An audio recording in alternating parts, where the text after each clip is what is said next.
looking good, people. Very nice. Check. I don't know how to use them. Yeah, you made it sound. So I guess we're sharing microphones. Hey guys, we're the voice actors. Cassandra, would you like to start us out? What's up, San Antonio? Cassandra Lee Morris. We are your voice actor PALOOZA panel. Hello. Hi. I'm Cassandra Lee Morris. I'm a voice actor. That's why I'm here. You might know me from Persona 5. I play Morgana. I also play Taiga in Toradora. She's my spirit animal. And a bunch of other characters. I don't know. Fee! Yes, Fee in Trails of Cold Steel. Oh, she's such a little muffin. I love her. Also, I play Galacta in the forthcoming Marvel Rivals, which is coming out December 6th. Super excited to be here. I can't wait to chat with you guys and have some fun on this panel. Hello, I'm Erica Mendez. Also a voice actor, go figure. You may know me as Ryuko in Kill la Kill. Thank you. I thought nobody was going to clap for that for a second. I was going to be very embarrassed. I'm also Gon in Hunter x Hunter. And Retsuko in Agretsuko. And others. I'll pass it on to you now.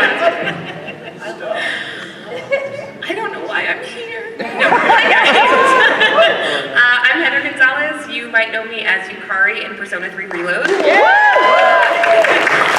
Minoru in Zelda Tears of the Kingdom. And if you watched it, I love you. Suzukiri in Go-Go Loser Ranger. Laura Arcade! Oh, you did that? Yeah. Someone said Arcade. Laura Arcade, Trails of Cold Steel. Trails of Cold Steel. And if we're talking spirit animals, I'm gonna go with Scroot from Elder Scrolls Online. My grumpy spirit animal. Thank you. Hi, I'm Nicholas Leung. You may know me as the voice of Dan Heng in Honkai Star Rail, as well as I was Michael Lee in Prince of Tennis, and I'm Haino in Honor of Kings. That's me. I don't know, spirit animal. Yeah, sure. Yeah, that's it. Dan Heng is my spirit animal, I think. I'm Caleb Yen! I'm really bad with mic technique. You think I'd be better at this after whatever? Also, there's a giant screen with our faces on it. Anyway, you might know me as Kalis, the masked trailblazer in Honkai Star Rail, Hathaway in Mobile Suit Gundam Hathaway. Lots of other stuff. I like to eat cheese.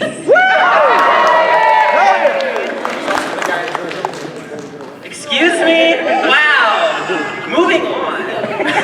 Hey guys, I'm Doug Erholtz. I do the voice of, thank you, Asuma Sarutobi from Naruto. I gotta remember the name. Thank you. Kankuro as well. In Bleach, I played Gini Ichimaru and Kisuke Horahara, which apparently my Japanese counterpart is here today, so I'm pretty excited. Yeah. Vega from Street Fighter, Squall from Final Fantasy, and Inspector Zenigata from Lupin the Third, and my spirit animal is Grumpy Bear from Care Bears. Oh, Grumpy Bear. Speaking of Grumpy Bear, how you doing? I'm Bill Bunce. What's good? Oh God, things I worked on. I was Scientist B in Godzilla. So anyway, you guys enjoy a little game called Honkai Star Rail. You're masking a little mascot there, Albert. And on top of that, if you're a fan of Tekken, I'm Ogre. If you watch Baki, I'm President Barack Obama. The zombies in Resident Evil, the King Gonzalez, and I'm reincarnated as a slime. This guy gets it. Slime! And a little thing, if you like JoJo's Bizarre Adventure, you can hear me as Chocolata. On that exact note, I see you then. I'm Polnareff in JoJo's. Forgot to say that, sorry. Sorry for almost melting you, but that's it. So, quick question. Who here likes free stuff? So, later tonight, I'm doing a fight night. We're all playing Tekken 8. Come by, details can caveat. It's gonna be a tournament bracket. It's all about catching these hands. The winner will face me, the literal voice of Ogre. You beat me, you will get a free physical copy of Tekken 8 for PS5. And there's more. The next day, we're doing a sweet JoJo's Bizarre Adventure pose-off. And maybe it's gonna be like Soul Train style. Tell your friends, we're gonna line up. We're gonna play about maybe like a minute of like one of the other opening songs. You have to dance, vibe, and vogue up to the beat. And here's the fun part. I'm hosting it, but I'm not the judge. The judge will be the audience. Cosplay or not, bring whatever you got, baby. Have a good ass time. Work up bracket style. And the winner gets 3 free prints of their choice. That's something I look forward to. And speaking of good choices, let's see, my spirit animal is Albert, and I like cheese too. Are you good at Tekken? Oh, baby, I platinum it live on Twitch in 2 days. Okay, there you go. Hi, I talked to somebody one time. I'm the voice actor on Cory. I'm also known for Goro and Genshin Impact, and I'm also Sigma and Bram and Bungo Stray Dogs. And then I'm also in the new Code Geass, Rose the Recapture as Ash, among other things. Hi, my name is David Eddings, and I provide the smooth sound, jazzy voice for Claptrap in Borderlands. Hello, travelers. You'll always be my #1 minion. And I guess my spirit animal is like a giant eagle with the head of a lion and 2 machine guns for a dick. America! Alright, fuck yeah.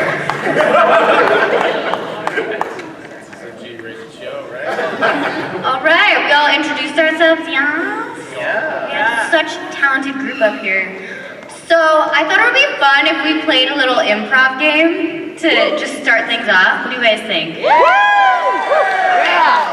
and. Yes, and. That's the correct answer. Are you guys familiar with one-word story?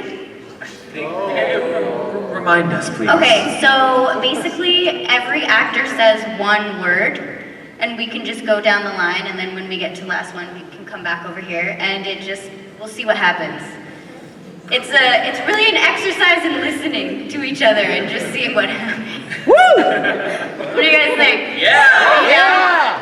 All right, cool. We're gonna have to also pass the mic really quick, so let's just see what happens. All right. My Friend was Alone. Because She loved my cooking. That's why she was alone.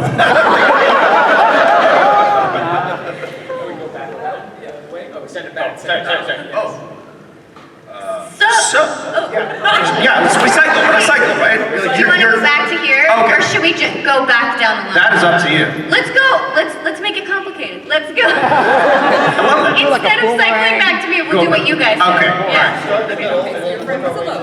So, then, I ate a lot of 3 words of somebody a bucket Of seafood. It's wholesome. I forgot how it started. Yeah. Now we go to. You know? And see. today. Did we just start a new story? A new sentence on the story. So I was alone because I ate a lot of seafood. Today, I'm... Oh, wait, you have a mic. Covered in jelly. Donuts. delicious. Say it. And scene.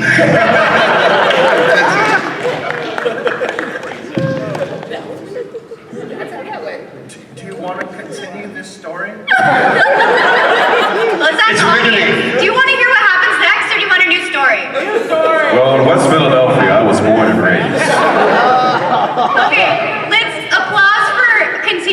story. Alright. Oh no, applause for a new You're a story. legend. Okay, one new story. Why don't you guys start down there?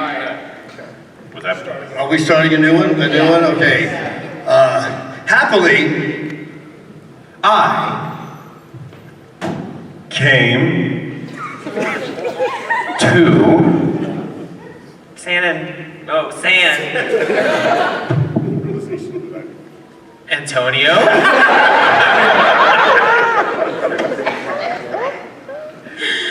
Because I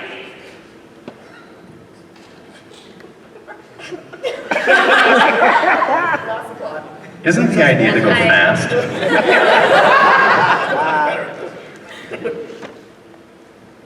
Bequeathed.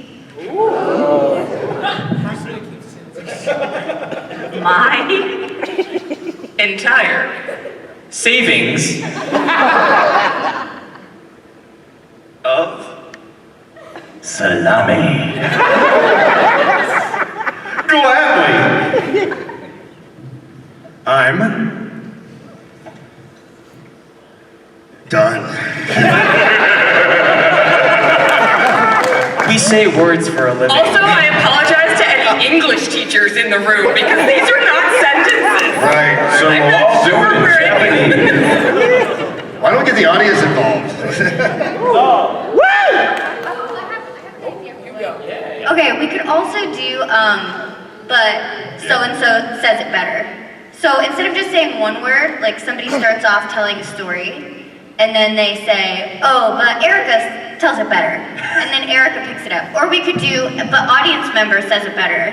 Oh. And then we could involve them. What do you think? So like if you tell the same story, or you don't. Well, And then you like make it yeah, so it's like I would say, on Saturday I had nothing to do because my husband decided to watch my baby. It was the first time that I've been out alone in the world. And, but you know what? Erica tells it better. I really don't though. I don't even remember what just happened. All right, well that's it. Do you guys want to play with us? We Okay, read the script so badly. all right. Walk, don't run up to the mic if you would like to participate. Not everybody, just a few. Come on, you guys. Give us a story. Do you guys get it though, fellow actors? Okay. So pass it off to us and then we'll just pass it for each other and we'll pass it on. Yeah, you can throw it to whoever you want. So Cassandra, is the second person that you're throwing it to, are they repeating your story or are they just adding on to it? They're just adding on to it. Yeah, you don't have to repeat it. That's like maybe too complicated. Okay. Yeah, okay. And we can start a new story. So what do you We have an actual baby in line. I know, it's so cute. What do you guys start down there? Throw it to you. And Eric Hartman in line. Oh my gosh. All right, someone on that end, tell a story. All right, well, there was the time that I got exposed to mustard gas. Boy, was that a tale to tell. This is a true story, by the way. Yeah, it was crazy, and my lungs were filling up with blood every hour on the hour, and I didn't sleep for 5.5 weeks. There's the start. Okay, it's your turn. He tells it better. Oh yeah, but he tells it better. Yeah, the mustard gas, it was straight from Subway, and it was just so horrible. You walk inside, you smell it immediately, and it's horrible, and all I wanted was cookies. But still, I couldn't even think about oatmeal raisin cookies ever again for 5 weeks, like you said, but it's so much worse because of that. I still don't know how I'm gonna integrate the audience with this either. I'm not clear on the rules. Oh, you just say, but audience member But says it better. the audience member there tells it better. Okay, so, the mustard gas at Subway was really bad, but then the next week I went to McDonald's and the mustard gas there, oh my gosh, I could not stand it. It was like mustard was everywhere. But Caleb tells the story better. And the fact that the mustard was everywhere was really confusing because, I banned mustard at this McDonald's. And so the fact that they brought it there anyway, rude. And so I fired everybody that was there and, That included my entire family and extended family, which is awkward. But, you know, audience member tells it better. Thank you for doing that, by the way. You're welcome. Well, sorry to hear that happened to you, but when I heard about mustard gas, I went to a different restaurant and I tried something new. Like we had Chick-fil-A and I added mustard gas, and I could not eat food for an entire month, and it made me go to the bathroom 3 times a day. But he says it better. Get it, girl. Well, when I had mustard gas, when I heard that they had mustard gas, it was actually at a Waffle House. And we all know how Waffle Houses go. It was 2 a.m. and I was sitting in a Waffle House, the best time to be at a Waffle House, and suddenly Mr. Mustard Gas came in. My professor in college. And actually, I think Heather tells the story better. So he told me that I failed out of college, obviously, because I couldn't pay any attention because I'm sitting there staring at Mr. Mustard Gas, and I was like, wait, is there like a Mr. Ketchup Gas? And do all the condiments get involved? So then I had to go to every single classroom and find out if all the condiments were involved. But you know what? I think this audience member tells it better. So not only is there mustard gas and ketchup gas, but there's mayo gas, and you know how they sell those, you know, ketchup, mayo, and ketchup, mustard, condiment containers. Well, they sell those like for $1 at Walmart. Where I met your professor, because he was like promoting all the gases because they're definitely not toxic at all. Because like being sick for like 5 weeks is like nothing at all. So he was promoting it in a mustard condiment. He was like, mustard gas in a bottle with mustard, ketchup, and mayo in a bottle.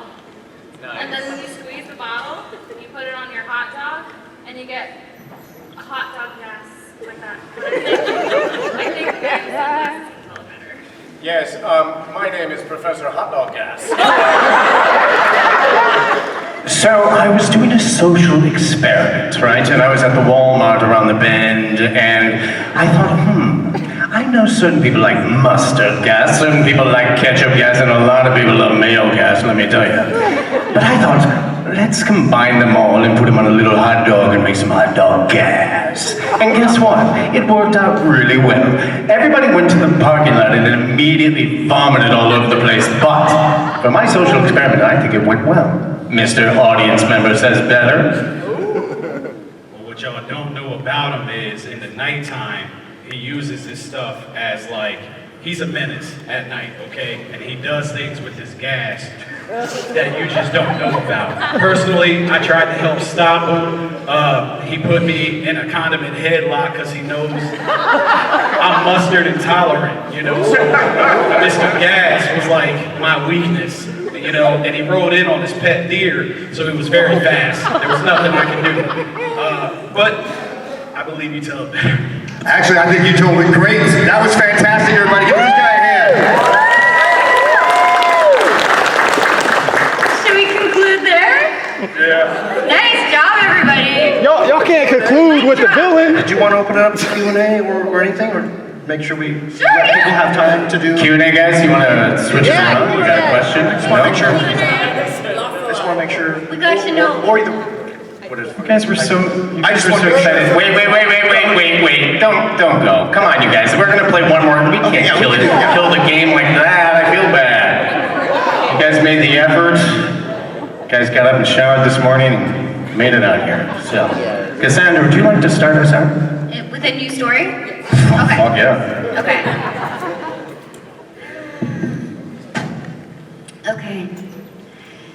I thought it was going to be like any other Wednesday. I got up, showered, drove to the studio, and as I was trying to buzz myself in, I was recording a top secret video game under the code name Fish Scale.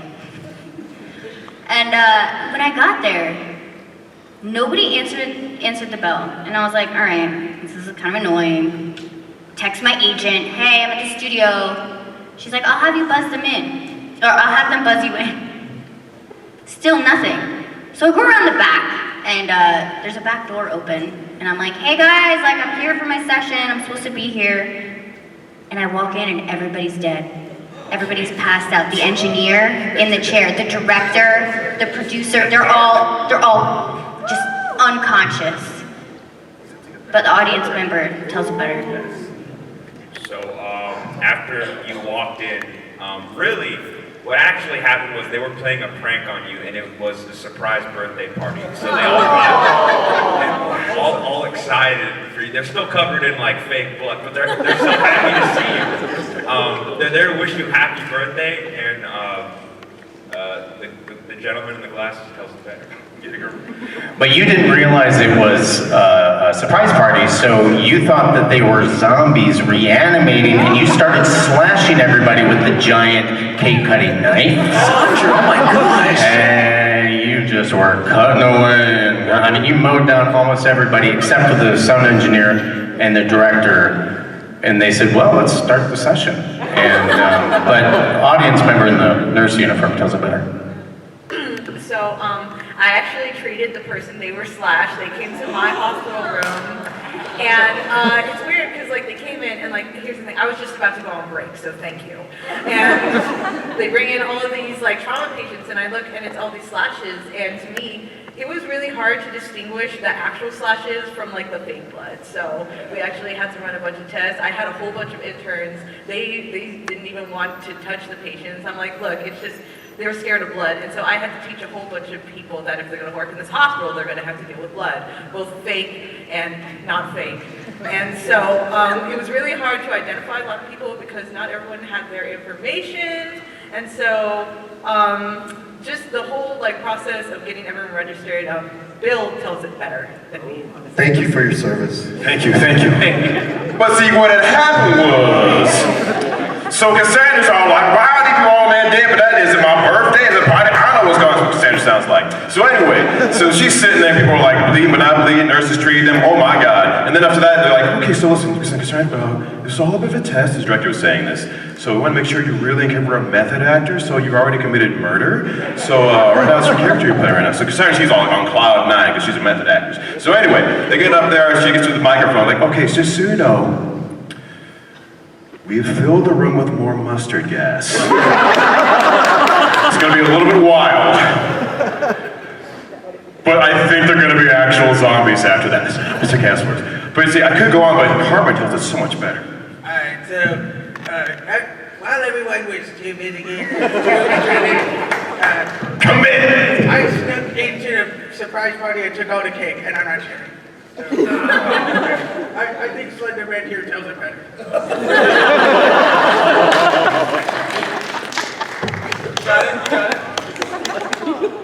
Realistically, I think all that mustard gas and all that mayo and all the stuff that we were talking all about, I think we were technically high on shrooms and it's all just a dream. And what we were slashing was not only stuffed animals, but we were just actually in a very nice white room with 4 walls, and we just happened to ourselves and we're just doing a little thing of what we call colors. Wow! But I think one of the on the panel, I say you can say it much better. So I heard that the people in that room were actual fish people, which is why the project name was named Fish Scale. So I think you were right when your instinct was like, what is going on? So what had actually happened was Caleb over here, he went to the session first and found out that they were all fish people. So he was the hero of the day and put them all into that padded room. But I did hear that they broke out at the end of the night. And Erica, I think you will tell this story better. Turns out the fish people were actually Nicholas and Caleb. And they were tricking everybody. They were tricking everybody the whole, I have to tell the secret, Nicholas. They were tricking everybody the whole time. And I actually just called the cops and they're on their way right now. But I actually was going to have Cory speak to them for me because I get a little nervous. So I think Cory might tell the story a little bit better. Yeah, they originally hired them because they were told they were efficient, but that was not correct. They were actually efficient people. And that was really the problem. And they were like, oh yeah, we'll accept SAG scale. No, they wanted actual scales. It was crazy. Like, so, you know, I understand where the misconception is, but either way, a lot of people were murdered for sure. In some room, in white room, place that Cassandra was going to. I don't know the details. Yeah, I think our audience member tells it better though. Yeah, so the cops said they had to call in the FBI, so they brought in special agents Scully and Mulder. Yeah, Mulder, he knew right away what was going on. But Scully was like, Mulder, there's a perfectly rational explanation for this. I don't know what the explanation was. Well, who would tell the explanation better? You would. Oh, the truth is out there somewhere. Tell us, Fishman. So, well, the explanation that I heard from the secret agents was that there was a sewage breakage at the aquarium in San Antonio, and the stingrays in the touch pool were actually out to get their final revenge. And I think this audience member knows exactly what happened at the aquarium. You'll tell it better, right? That's very presumptuous of you. Came up, ran up and heard Q&A. I have a question for you. Tell us a story. What happened? That wasn't a question. I said what I said.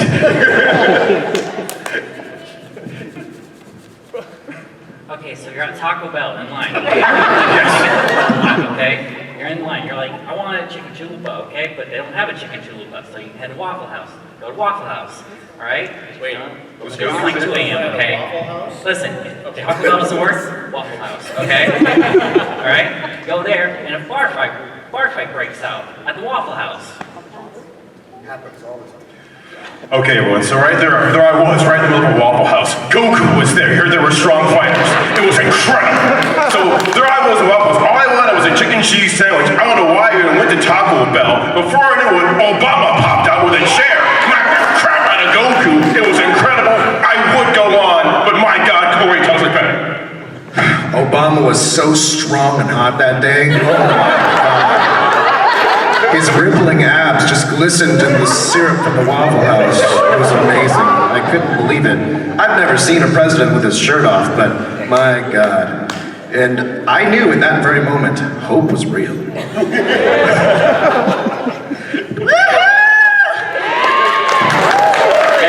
my God, you know, boy, shipping Obama here, right? This is awesome. Obama X Cory ship is real. You know, if I'm gonna start fantasizing here, I want to go back to Jay. I don't know. FDR was he was a hot one, I think. You know, and then I mean, he was the one that showed us that we could just roll around being cool. You know what I mean? Anyway. All right. Anyways, but you know what? Glasses over here can tell it better. Doug. How PC can we be? Yeah, but then nobody really thought about Lincoln, because there's a hot piece of stud right there. Every girl loves those Amish beards, you know what I mean? And it was because they knew hiding underneath that Amish beard was an Adam's apple that you could poke your eye out with. And on that note, we ended the story because nobody cared. The end! So you have a question for us? First of all, what's your name? Webster Brown. Webster Brown. That's a very presidential name. Thank you so much. Before I ask my question, can I get a selfie with y'all? Yeah, let's do It's a little bit like Encyclopedia Brown, right? All right. So my question, I got first things first, I need all y'all to pick a strongly well-written character that you've enjoyed voice acting.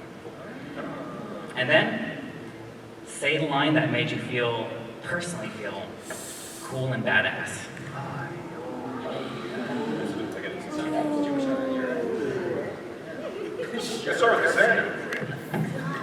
Okay. I already mentioned that Taiga from Toradora is my spirit animal, and I do think, yes, I just want to squeeze her and also adopt her. I love the translation that we did for it. I mean, it was already well written in Japanese, but like the work that Alex Von David, the writer, did for that was just so phenomenal. I loved playing her. I feel like I identify so much with her, but I also just want to like take care of her. That being said, when anybody says like, say your favorite line, I feel like so put on the spot and I can never remember anything. The Palm Top Tiger! Yeah, she's my little palm top tiger. So like, I don't know, I just think she's so cute and empowering in her own way. And I just love the personal growth that she goes through. Erica? Yeah, I want to keep mine kind of short because there's a lot of people on this panel and we have like, I don't know how long, no time. I kind of feel the same way you feel about Taiga that I feel about Ryuko from Kill la Kill.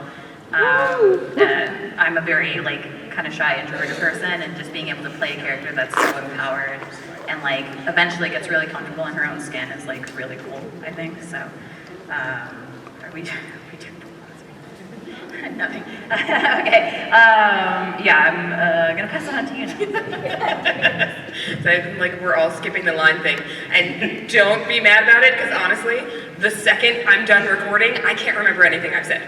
Ever. If you come to my table and you're like, can you sign it with a quote? I'm like, yes, what's your favorite? Because I don't remember anything. Oh my god, I love everyone. But I'm gonna go with Cory from Persona 3 Reload because I love the journey that she takes through the story, and through the DLC, which comes out next month, which I'm really excited about. So yeah, I'm going with that. You have a mic. I keep trying to hand you a mic. I think Dan Hong is definitely the character that was it. What was the question again? Pick the most well-written character that Yeah. you have voiced. Yeah. And, I don't know, pick a line that you feel like you were most badass when you delivered it. Okay, he has a lot of badass lines, but I think the best part about him is that he's written to be like, I don't know, he's kind of stereotypical, cold, like kind of tsundere guy, and then like as the story goes on, he starts opening up to his friends on the train. So I think in one of the later patches in Penacony, he has this line where he says, it's not badass, but it made me be like, oh, in the session, which is, my friends, they're also once-in-a-lifetime treasures. Yeah, it was like a very earnest line coming from a guy that usually holds his cards close to his chest. So I thought that was really cool. I had this entire time to think of this, and I'm still not there yet. I guess it'd probably be Kalis the Master Trailblazer and Honkai Star Rail, because he's written, like, at first he talks pretty much, then he talks more, and then it gets really weird. Like, really weird. Yeah, but also because he, like, if I had to have the most badass line, I don't know if it's badass really, but he has to talk to a cheese tart, and then the cheese tart talks using his voice because that's the way the robot translation works, and he's just like, I'm not one of Harambe's recognized works! And he's very sad about that. Oh my gosh, thank you, I'm a voice actor! You have a microphone already. So as far as writing is very key to a lot of what we do, and I have a favorite director/writer. You may know him as a voice actor, Patrick Seitz. So whenever he writes stuff for me, I've been fortunate that he's kind of given me some roles where he's like, okay, Doug's gonna play this. And it's just fun. Blaze Blue, if anybody's familiar with that, I play a character named Hazma/Termi. Just absolutely off the wall crazy. Anything that has comedy in it is really my cup of tea. And then there is Python from Fire Emblem, which is a lot of fun. So, and you know, when you have somebody that's writing stuff that's just golden, it's hard to F it up, do you know what I mean? So that's half the battle, is finding somebody that's just got some great stuff that you're like, oh, I can do so much with this. So fun. Hi, Bill. That's, God, I'm trying to think here. Can I give you 2? Sure, go right ahead. Let's see. I'm a big softie, so you guys like a little lovely show called What Do You Mean? I play the dad. Oh! Just Cory, so it'd be funny if you're like, why do you like my daughter? Really long eyelashes, but there's a flashback episode where he actually meets his wife, and the first thing he really says when he sees her is, God, when I saw her, she was like a rose in full bloom. And seeing us, I'm like, but at the same time, more than half my life has been in martial arts. I'm a 3-time black belt. And a dream role I have is actually playing Saito in a show called Rurouni Kenshin. So actually playing Sorbo was actually kind of amazing. So for that there, his mantra, like badass, would be like, there's one thing you really should know, that of the Shinsenkumi, my own mantra, swift death to evil. And then he beats the crap out of him. That is probably one of my favorite things I've done so far. I think writing is so subjective, and there's so many. I think that we've all had the pleasure of like having amazing writers, so it's hard to choose just one. But there's a game that I'm the main character in called Ghostwire Tokyo, and so the character's name is Akito. But basically, like right from the beginning, you start learning how much he's lost. His parents are gone; they've died, and his sister is not in good shape. And really, by the end of the game, he's very alone, and so it's sad. But the entirety of his arc in the game, character-wise, is that he's kind of living in denial of this. Like it's too much to handle. There's all this crazy, spooky, crazy stuff that's happening. But in the end, he's kind of finally learned to accept it. And the line that I love the most is he's basically facing his parents are gonna be gone forever, like their souls, and like with tears, he's like, I'm gonna live, even if it means feeling weak. And that always meant a lot to me. So that was one that It's very touching. Let's see. One of my favorite lines, I mean, there's so many, we had a lot of fun just ad-libbing in the first game. But there was that line about the stairs. Did anybody play Borderlands here? Anybody? Okay.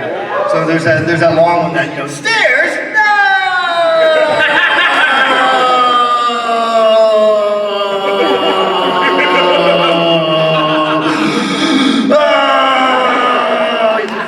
But then, thank you very much. But then there's the one where he goes, damn it, Jack! How did you know the stairs were my only weakness? Next to electrocution and explosions and gunfire, rust, corrosion, being kicked a lot, viruses, being called bad names, falling from great heights, drowning, adult onset diabetes, being looked at funny, heart attacks, exposure to oxygen, being turned down by women, and pet allergens. Your brilliance is masked only by your malevolence. Gets me every time in the fields, you know. Thank you very much. Thank you. Thank you. My man. Sorry, I'm trying to laughing so hard. I'm just so excited because I get to meet 4 or 5 people from 2 of my favorite games, and meet my teacher, of course. I just want to say that because I loved you guys both in Persona, and you're actually in the new one, the Trails Through Daybreak, Cory. Cory, you're in Trails Through Daybreak, I believe? Yes. Yeah, I just started the demo. And, I just want to say, Cassandra, my mom really loves you as Fee, because she loves the part where, in part 1, we have to go rescue Machias, and she says to Emma, like, she says, why is this ladder so long? Is it hard to climb ladders when you got a big chest? And it's like, Fee, and then she goes like, I'm exhausted. She's like, gotta be the chest. Anyways, I actually have 2 questions. The first one is actually for Cassandra and Heather and Erica. You can answer it if you know this, but if you don't, you don't have to. So, how did you guys come up with the voices for your characters in the Trails games, like for Persona, like for Fee, Alvin, or you know, Morgana, with Laura? I mean, how did the whole audition process for you guys work out like that? So I played a cat-like character in Madoka Magica called Cube. You guys watch this? Okay. And the producer for Persona 5, he liked what I did for Cube, and during the audition for Morgana, he called me in and was like, I love what you did for Cube, can you do something similar for Morgana? So Cube was like the jumping off point for Morgana, and then we kind of found his voice in the audition. And then for Fee and Alphen, it was really important to the producer and director that they sound different. So I think we actually started out with Alphen because she's like higher pitched and breathy. And for Fee, they were like, we want you to go as low as you can, which for me is like not very low. So for that game, it was more about differentiation. Yeah. And yeah, Erica, you played Ellie McDowell, by the way. Yeah, I've played characters kind of similar to her, so I think I just kind of, she's like kind of princessy, so I kind of just did like a, you know, just an airier version, like more polite version of myself. I guess. She's a secretary. She's very different than me, but yeah, it was pretty, just drawing from other characters, I think was my process for that. So for Laura, it was a little different because I came in the fourth game replacing Marisha. So I had to voice match. And I had never played the game before.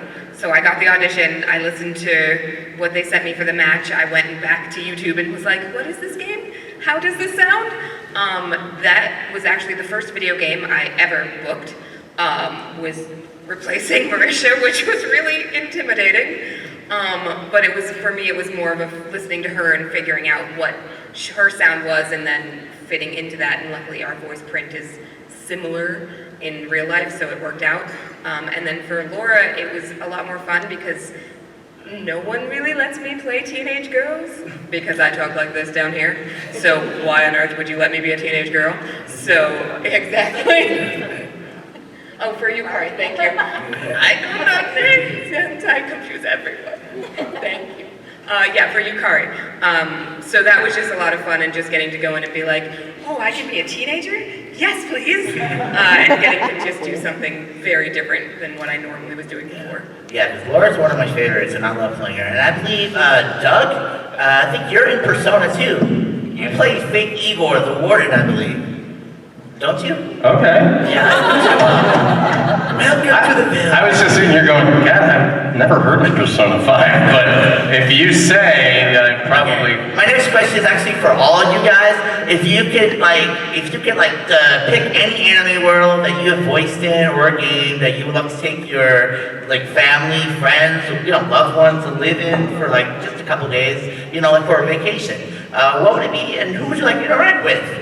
Oh my gosh, can I answer? Okay, do you guys know K-On? Yes! Okay, it's about a girl band, and they're just in high school, and they just after school, they get together and have tea and cake, and they sometimes practice their instruments, and they write these awesome songs, and it's just an anime about friendship with really, really great music. They're all super talented musicians.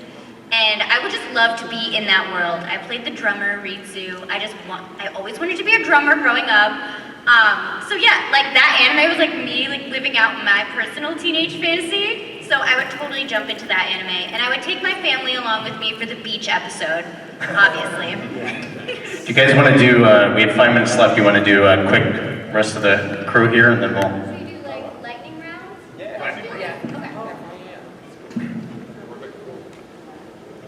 And you can always ask us questions at our booths too.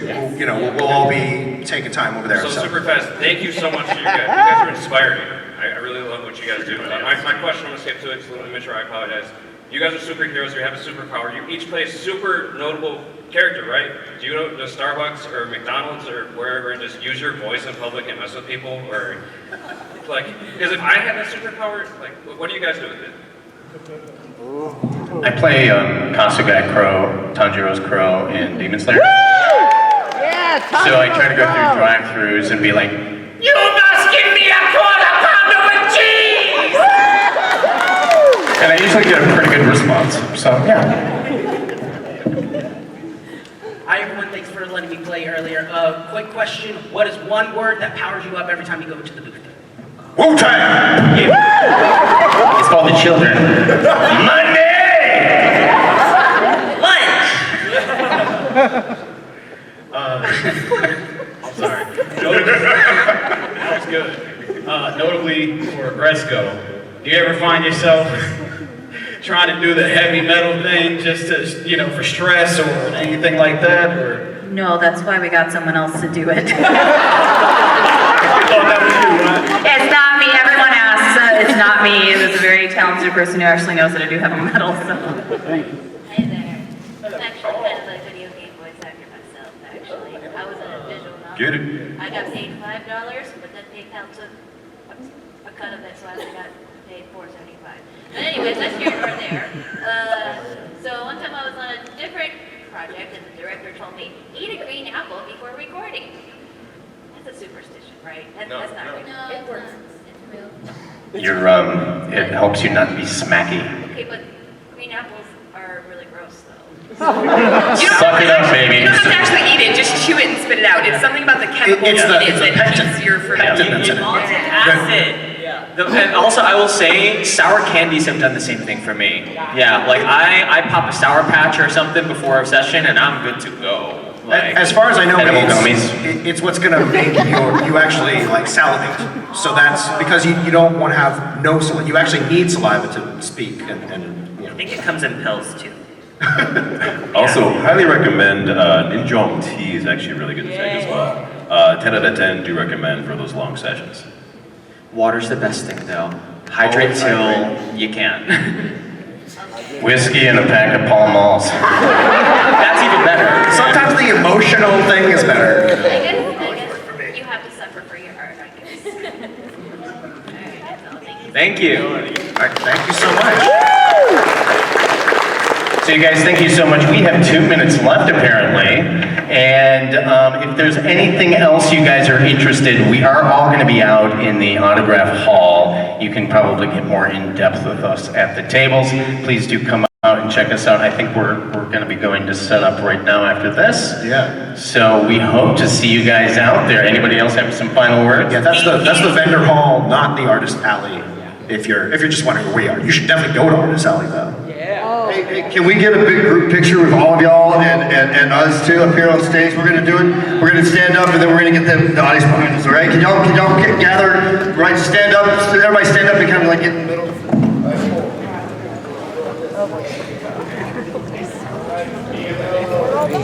I guess we're up.